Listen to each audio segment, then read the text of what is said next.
तो hello everyone, आप एक नए वीडियो में स्वागत करते हो भाई यश। टॉक्सिक, देखो टॉक्सिक की जो अपडेट्स है वो लगातार आ रही हैं क्योंकि फिल्म का अब जो रिलीज डेट का जो इशू है वो भी आगे नहीं बढ़ रहा है। हालांकि अपडेट ये आ रही थी कि भाई मूवी आगे बढ़ सकती है, लेकिन अभी 19 मार्च को ही ये फिल्म आ रही है।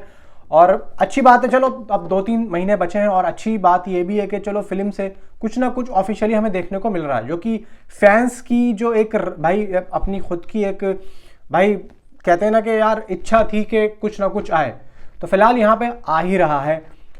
और यार देखो आना भी चाहिए, अब नहीं आएगा तो साला कब आएगा, ठीक है। तो यहाँ पे कहीं ना कहीं से रिपोर्ट आई रही है। फिलहाल यहाँ पे इस फिल्म को लेके जो इसके म्यूजिक्स हैं, यहाँ पे उसके म्यूजिक राइट जो डायरेक्टर हैं और यहाँ पे जो उसके म्यूजिक राइट्स वगैरह हैं, इसके बारे में मैं आप लोगों को भाई अपडेट दूंगा। और यहाँ पे सारी चीज़ें एकदम अब पानी की तरह साफ हो रही हैं धीरे धीरे, जैसे जैसे यहाँ पे चीज़ें आगे बढ़ रही हैं, फिल्म की रिलीज डेट नज़दीक आ रही है, उसके अकॉर्डिंग यहाँ पे सारी चीज़ें खुलती जा रही हैं। क्या खुल रही है बताता हूँ, वीडियो को लाइक करें, चैनल को सब्सक्राइब करें और एक हाइप का जो बटन है नीचे आप लोग उसको भी प्रेस कर देना, आपकी बड़ी मेहरबानी होगी। देखो यहाँ पे यश के जितने भी फैंस हैं और भाई यहाँ पे टॉक्सिक मूवी के चाहने वाले हैं, अपडेट सुनने वाले हैं, यहाँ पे आप लोगों को पता है भाई यश किस तरीके के एक्टर हैं। KGF और KGF 2 में उन्होंने अपनी जिस तरीके से भाई स्ट्रेटेजी को, अपने काम करने की स्ट्रेटेजी को सेट कर दिया, पब्लिक ने उन्हें बहुत प्यार दिया और उनका जो एक स्टाइल है ना वो एक अलग स्टाइल है। अब देखो यहाँ पे एक बात मैं बताऊं, कन्नड़ा फिल्म इंडस्ट्री में जितने भी एक्टर्स हैं, यहाँ पे आप अगर उपेंद्र को ले लो, ऋषभ शेट्टी को ले लो, आप कीचा सुदीप को ले लो या फिर आप यश को ले लो, ये जो 4 एक्टर हैं, और भी खैर एक्टर तो और भी बहुत हैं, तो ये देखा जाए कि इन चारों में ये चारों सबसे ऊपर हैं। मतलब अगर हम कन्नड़ा की बात करते हैं तो इन चारों का नाम सबसे पहले ही लिया जाता है। लेकिन भाई ये चारों हैं भी तो एक्टर, एक्टिंग है इन सब में, इस बात को आप लोग बिल्कुल भी डिनाई नहीं कर सकते हो, एक्टिंग आती है भाई इन लोगों को। अब कन्नड़ा और मलयालम ये जो दोनों भाषाएं हैं, हालांकि देखो बॉक्स ऑफिस कलेक्शन कम होती है ज़्यादातर फिल्मों की, 1-2 फिल्में जो उड़ गई, चलो यश की वजह से या ऋषभ की वजह से या उपेंद्र की वजह से या फिर किसी और की वजह से वो उड़ गई, लेकिन जो ज़्यादातर है वो देखो हल्का मामला, और इंडस्ट्री भी छोटी है। अगर ये लोग हिंदी में आते तो यहाँ पे होता, लेकिन अगर हम बात करें देखो कहाँ की भाई, तमिल की और कहाँ की, और तेलुगु की। तमिल के भी एक्टर काफ़ी अच्छे हैं, जैसे कि अपना चियान विक्रम हो गए, या फिर अपना ये धनुष हो गए, या फिर अपना भाई ये कमल हसन साहब हो गए, रजनीकांत साहब हो गए, और धनुष अभी लास्ट जो फिल्म रिलीज, तो ये सब हैं, ठीक है। तो यहाँ पे अब देखा जाए कि जो एक्टिंग का जो लेवल है वो तेलुगु में कम है। अब देखा जाए तेलुगु में एक आध एक्टर ही है, बाकी जितने भी हैं वो इतना खास यहाँ पे काम नहीं हो पा रहा है।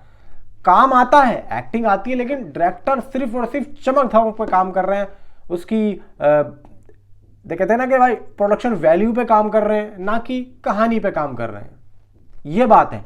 लेकिन अभी यहाँ पे देखो टॉक्सिक, अगर 4 साल ये फिल्म लग रही है आने में यश की, तो इस फिल्म के जो पीछे के जो लोग हैं भाई वो मलयालम इंडस्ट्री के हैं। मलयालम इंडस्ट्री, मलयालम जो भाई फिल्में आ रही हैं और बॉलीवुड में जितने भी लोग काम कर रहे हैं, उनका सिर्फ एक ही पर्पज है, स्टोरी में दम डाल दो। उसके बाद आप किसी बड़े एक्टर को ले लो, कहानी किस लेवल की यहाँ पे बन के निकलेगी आप लोग सोच भी नहीं सकते हो। यही चीज़ हुई। अब गीतू मोहनदास एक मलयालम डायरेक्टर है भाई, वो अपने साथ में एक मलयालम टीम लेके चल रही है। इवन खुद यश भी भाई यहाँ पे को राइटर है, यानी कि राइटिंग में मदद की है, थोड़ा बहुत यहाँ पे साथ दिया है। तो अभी जब ग्लिम्स आया था लास्ट जो हमने देखा था, तकरीबन 1 साल हो गया उस बात को भी, तो उस ग्लिम्स के अंदर जो म्यूजिक था वो हमने देखा था कि भाई रवि बसरूर का था, रवि बसरूर का।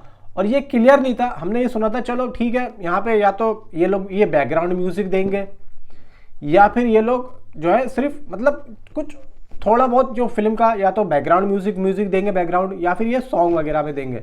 लेकिन अभी यहाँ पे इनको पूरे तरीके से हायर कर लिया है, मतलब रवि बसरूर प्रॉपर तरीके से फिल्म के म्यूजिक पे काम कर रहे हैं।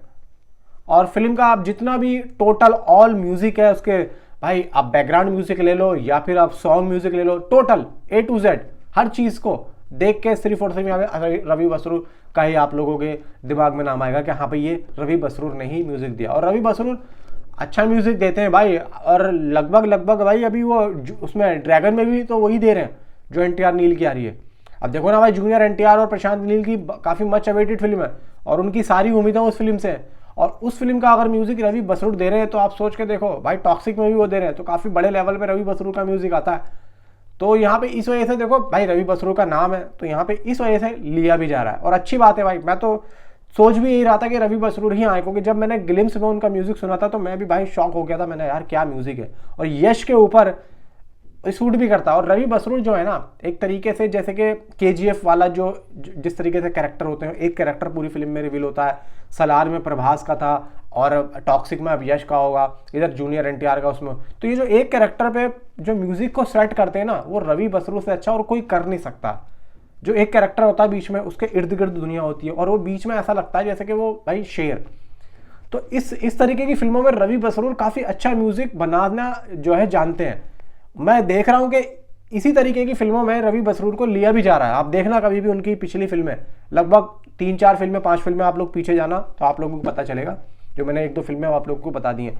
बाकी भाई यहाँ पे जो भी अपडेट आ रही है आप लोगों को बता रहा हूँ। बाकी भाई यश फाड़ के रख देगा। नीचे कमेंट में आप अपने आप मुझे जरूर बताएं। Thanks for watching.